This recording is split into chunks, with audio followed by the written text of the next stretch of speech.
Have you ever wondered how some religions manage to shape and even control the thoughts and actions of their followers?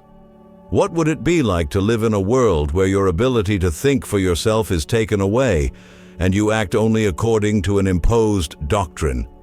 Today, we're going to talk about Jehovah's Witnesses and the strategies they use to keep their members within a cycle of intense psychological control, where even the most personal decisions are shaped by a rigid and immutable ideology.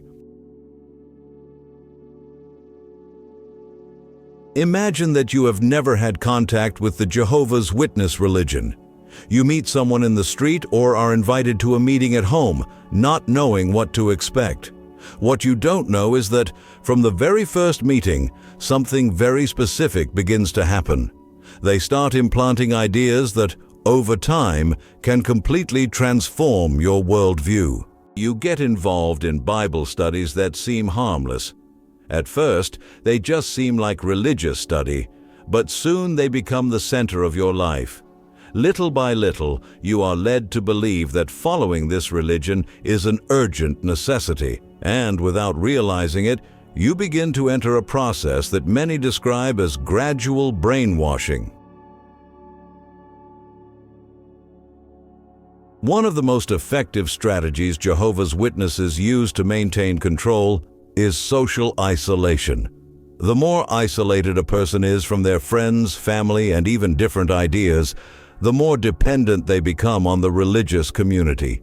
Isolation begins subtly, but soon becomes a demand. Oh, it's more than a suggestion, it's an imposition. The idea that the world outside religion is a dangerous place makes the individual feel constantly threatened. The doctrine that only Jehovah's Witnesses are right creates an environment of constant alert where any contact with people who don't share the same faith is seen as a risk to salvation. Over time, isolation becomes a pattern. People who move away or try to keep in touch with family members outside the religion face severe criticism and, in extreme cases, excommunication. Excommunication is much more than simple exclusion. It means a radical break where the individual is cut off from their entire support network within the community. The person is left vulnerable, without support, often helpless. Don't forget to like the video, subscribe to the channel, and comment if you know anyone who has suffered from this sect. Furthermore, isolation not only affects social life, but also the member's identity. By cutting ties with those outside the group, they come to see themselves solely within the context of the religion, gradually losing their independence and ability to make decisions freely. The control is so strong that many don't realize how serious it is until they are completely immersed in the doctrine. Fear is one of the most powerful tools used to maintain control. The fear of Armageddon, the imminent destruction that, according to the religion, will strike all those who don't follow its strict rules, is at the heart of this manipulation. For Jehovah's Witnesses, Armageddon is not a remote possibility, but a certainty. The idea that the end of the world could happen at any moment generates a sense of urgency and hopelessness in all members. But the fear goes beyond the idea of Armageddon. It is also reflected in the punishments within the community, such as excommunication, which is a form of extreme psychological pressure. Even the most intimate thoughts and feelings are judged, and any mistake is seen as something worthy of punishment. The leadership is not the only one responsible for maintaining this climate of control. The community members themselves play a crucial role, creating a sense of solidarity among themselves. Acceptance within the group is directly linked to compliance with the established rules, making it even more difficult for those who question or try to leave. They are seen as a threat not only to themselves, but to the whole group.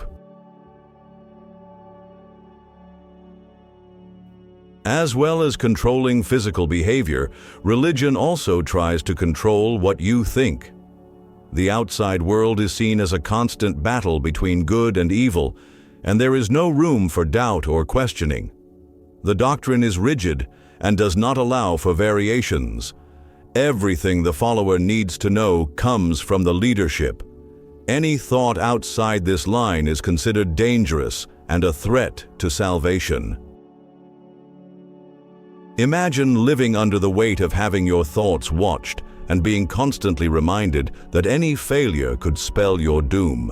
Former members often talk about the psychological impact of this on their lives, affecting self-esteem, confidence, and even their relationships. And who decides to leave the group? Separation can be devastating. Many ex-members report feeling lost after leaving, not knowing how to relate to the world outside the community. This is because, for a long time, their life was defined by the rules imposed by the religion. If you identify with the situation we've described, there is a way out. The first step is to understand that you are not alone. Many people have gone through this experience and found ways to rebuild their lives. Organizations offer psychological support to former members of Jehovah's Witnesses, helping them deal with the trauma and reintegrate into society. Remember, there's nothing wrong with questioning. Freedom of thought is essential, and everyone deserves to be respected for it. We've reached the end of this video, where we discussed the mind control strategies used by Jehovah's Witnesses. Now it's time to reflect on this information. If you or someone you know is going through something similar, know that there is support and paths to recovery. Leave your opinion in the comments, like the video, and share it so that more people can be informed about these dangers. Don't forget to subscribe for more content and stay up to date with new videos. Until next time.